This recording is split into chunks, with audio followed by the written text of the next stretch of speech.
Bismillah, alhamdulillah, wassalatu wassalamu ala rasulillah wa ala alihi wa sahbihi wa man walah wa la hawla wa la quwwata illa billah, amma ba'd. Para pendengar kaum muslimin rahimakumullah, di sesi yang kelima ini kita masih melanjutkan tentang subjudul bahwasannya para nabi dan rasul sekalipun tidak mampu memberikan hidayatut taufik, hanya Allah sajalah pada akhirnya yang menetapkan hidayatut taufik pada hambanya yang Allah kehendaki. Kita lihat kisah Nabi Ibrahim alaihi salatu wassalam sebagaimana Allah abadikan dalam surat Maryam ayat 42 sampai 45. Di situ Allah Subhanahu wa taala kisahkan perkataan Nabi Ibrahim yang mendakwahi ayahnya. Kalau di sesi sebelumnya, di sesi yang keempat, bagaimana Nabi Nuh mendakwahi putranya, mengajak putranya, tapi sama saja tidak bisa. Kalau sekarang kebalikannya, Nabi Ibrahim bagaimana berdakwah kepada ayahnya. Di situ Allah katakan tentang perkataan Nabi Ibrahim, ya abati lima ta'budu ma la yasma'u wa la yubsiru wa la yughni 'anka syai'a. Wahai bapakku, mengapa engkau menyembah sesuatu yang tidak bisa mendengar, tidak bisa melihat, dan bahkan tidak bisa menolong dirimu sedikit pun? Nabi Ibrahim kembali mengatakan, ya abati inni qad ja'ani minal ilmi ma lam ya'tika fattabi'ni ahdika siratan sawiyya. Wahai bapakku, sungguh telah datang kepadaku sebagian ilmu pengetahuan yang ini tidak datang kepadamu. Maka ikuti aku akan tunjukkan kepadamu jalan yang lurus. Dan Nabi Ibrahim kembali mengatakan juga, ya abati la ta'budis syaitan inna syaitana kana lirrahmani 'asiyya. Wahai ayahku, jangan kamu menyembah syaitan. Sesungguhnya setan itu durhaka kepada Allah Ar-Rahman yang Maha Pemurah. Kemudian yang keempat kalinya Nabi Ibrahim mengatakan, ya abati inni akhafu ayyamassaka 'adabun minar rahmani fatakuna lisyaitani waliya. Wahai ayahku, sungguh aku khawatir engkau akan ditimpa azab dari Allah yang Maha Pemurah dan engkau akan menjadi kawan bagi setan. Lihat di sini, Nabi Ibrahim alaihi salatu wassalam ibaratnya merengek, meminta, mendakwahi ayahnya, betul-betul meminta dengan tulus kepada ayahnya untuk mengikuti hidayah petunjuk beliau dari Allah Subhanahu wa taala dengan mengucapkan kata-kata ya abati, ya abati, ya abati sampai 4 kali.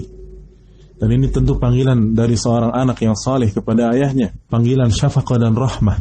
Wahai ayah yang tercinta.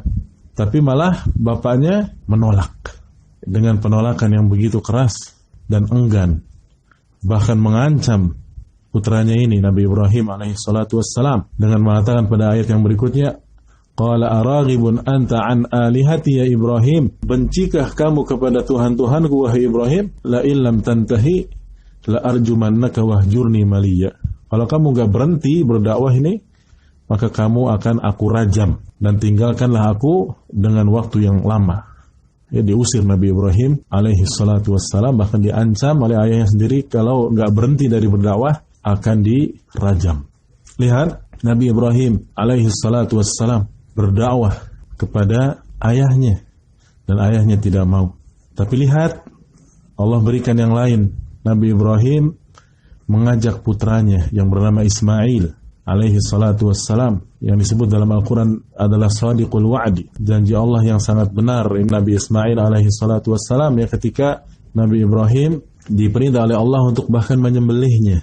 Dalam surat As-Saffat ayat 102 Allah berfirman, ya bunayya inni ara fil manami anni adbahuka fanzur madza tar. Wahai putraku, sesungguhnya aku bermimpi, ya, bahwasanya aku disuruh untuk menyembelihmu, disuruh oleh Allah untuk menyembelihmu, maka bagaimana pendapatmu, apa yang kau lihat wahai putraku Ismail? Maka lihat, jawabannya sangat berbeda dengan ayahnya. Lihat, hidayah hanya di tangan Allah. Nabi Ismail pun mengatakan pada ayat berikutnya, ya abati fa'al ma tu'mar satajiduni insyaallahu minas sabirin. Wahai ayahku, dipanggilnya ya abati juga oleh Nabi Ismail putranya ini. Wahai ayahku, lakukan apa yang engkau telah diperintahkan, maka insyaallah niscaya engkau dapatkan aku termasuk orang-orang yang sabar. Maka benarlah janji Allah, Nabi Ibrahim dan Nabi Ismail adalah orang-orang yang sangat penyabar dan termasuk Nabi dan Rasul yang sangat mulia.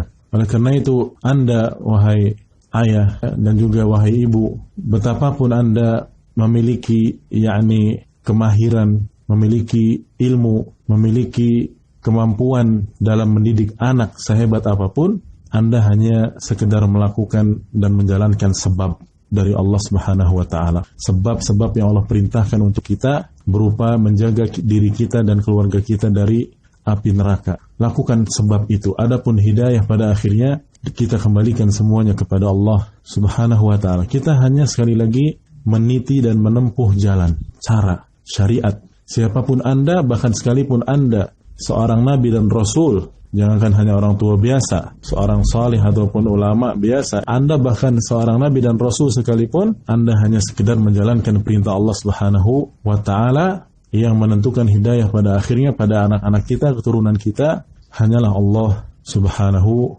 wa taala. Oleh karena itu Allah berfirman sebagaimana dalam surah As-Saffat ayat 13, bahwasanya di antara keturunan para nabi sekalipun ada yang berbuat baik dan ada yang berbuat zalim. Allah berfirman, wa min dzurriyyatihima muhsinun wa zalimun li nafsihi mubin. Dan di antara keturunan mereka berdua, maksudnya Nabi Ibrahim dan Nabi Ishak, itu ada orang-orang yang muhsin, berbuat baik, mengikuti jejak ayah-ayah mereka, dan ada juga yang bahkan zalimun li nafsihi mubin, berbuat zalim dengan kezaliman yang nyata terhadap diri mereka sendiri.